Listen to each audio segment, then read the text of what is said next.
કોંગ્રેસના સાંસદ અને વિરોધ પક્ષના નેતા રાહુલ ગાંધી દ્વારા સંસદમાં હિન્દુઓ મુદ્દે આપેલા નિવેદનને લઈ દેશભરમાં વિરોધ પ્રદર્શન થઈ રહ્યા છે। ત્યારે મોરબીમાં પણ આજે બજરંગ દળના કાર્યકરો દ્વારા સનાડા રોડ ખાતે આવેલા કોંગ્રેસ કાર્યાલયની સામે વિરોધ પ્રદર્શન કરવામાં આવ્યું હતું, જ્યાં રાહુલ ગાંધીના પોસ્ટર ઉપર શાહી ફેંકવામાં આવી હતી તેમજ તેને આપેલા નિવેદનના વિરુદ્ધમાં સૂત્રોચ્ચાર કરવામાં આવ્યો હતો।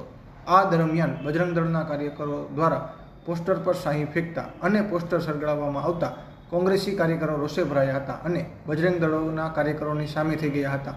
ટ્રાફિકથી ધમધમતા સનાડા રોડ પર થોડીકવાર માટે માહોલ તંગ બન્યો હતો, જો કે પોલીસની સમય સૂચકતાથી ફરી પાછું મુદ્દો થાળે પડ્યો હતો। કોંગ્રેસના પ્રવક્તા દેવેન્દ્રસિંહે આ મુદ્દે જણાવ્યું હતું કે ભાજપના આઈટી સેલ દ્વારા રાહુલ ગાંધીના નિવેદનને જે રીતે તોડી મરોડીને રજૂ કરવામાં આવ્યું છે અને બજરંગ દળના કાર્યકરો ભાજપના એજન્ટ બની મોરબી જિલ્લા કોંગ્રેસના કાર્યાલય ખાતે વિરોધ કરવા પહોંચ્યા છે, ત્યારે કોંગ્રેસ અમારું ઘર હોય અને ખોટી રીતે વિરોધ કરવામાં આવશે તો સાખી નહીં લઈએ તેવું તેઓએ જણાવ્યું હતું। બીજી તરફ બજરંગ દળના કાર્યકર કમલ દવેએ પણ જણાવ્યું હતું કે રાહુલ ગાંધી દ્વારા સંસદમાં જે નિવેદન આપવામાં આવ્યું તે હિન્દુ વિરોધી હોય અને અમે તેના વિરોધ માટે કોંગ્રેસ કાર્યાલયે પહોંચ્યા હતા, પરંતુ કોંગ્રેસના કાર્યકરો દ્વારા અમારા ઉપર હુમલાનો પ્રયાસ કરવામાં આવ્યો છે, જો કે પોલીસની સમય સૂચકતાથી મોટી ઘટના થતાં અટકી છે। કોંગ્રેસની હિન્દુ વિરોધી માનસિકતાને સામે અમે વિરોધ કરીએ છીએ। રાહુલ ગાંધી તેના નિવેદનની અંગે માફી માંગે અને કોંગ્રેસનો બહિષ્કાર થાય તેવી અમારી માંગણી છે।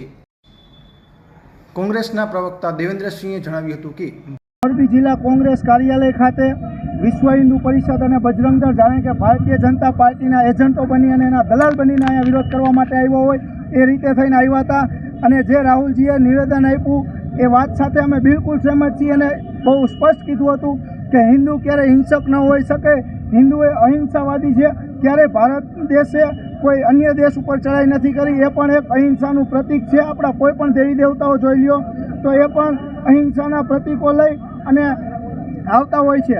ત્યારે એના જે વિડીયો હતો, એમની જે વાત હતી, એમને તોડી મરોડી અને અડધી રજૂઆત કરી એ રીતની ભાજપના આઈટી સેલ દ્વારા દુષ્પ્રચાર કરવામાં આવ્યો અને એ વાતને લઈને આજે વિશ્વ હિન્દુ પરિષદ અને બજરંગ દળ જ્યારે મોરબી જિલ્લા કોંગ્રેસના કાર્યાલય ખાતે આવ્યા હતા, આ કાર્યાલય અમારું ઘર છે, અહીંયાથી અમે અનેક સેવા કાર્ય કરતા હોઈએ છીએ। જ્યારે એ લોકો અહીંયા અમારો ખોટી રીતે વિરોધ કરવા આવશે તો અમે ક્યારે પણ નહીં સાખી લઈ।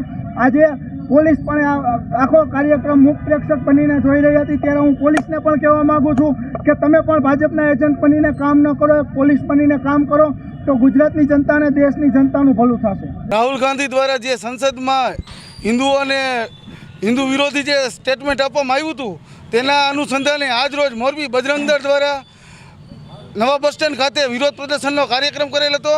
તે વિરોધ પ્રદર્શન બજરંગ દળ દ્વારા શાંતિપૂર્ણ રીતે થઈ રહ્યું હતું।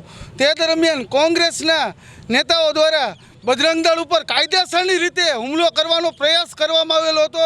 મોરબી જિલ્લાની પોલીસ દ્વારા સમય સૂચકતાના હિસાબે આજે બજરંગ દળ ઉપર કોંગ્રેસનો હુમલો થયો નથી। શું આ કોંગ્રેસ હિન્દુ વિરોધી છે? અને એ લોકો શું સમજે છે કે ગમે ત્યારે ગમે હિન્દુ ઉપર ગમે વસ્તુ બોલી જાય? તો અમારી એક જ માંગ છે કે રાહુલ ગાંધી માફી માગે અને કોંગ્રેસ વિરોધી પાર્ટીનો બહિષ્કાર થવો જોઈએ। જય જય શ્રી રામ।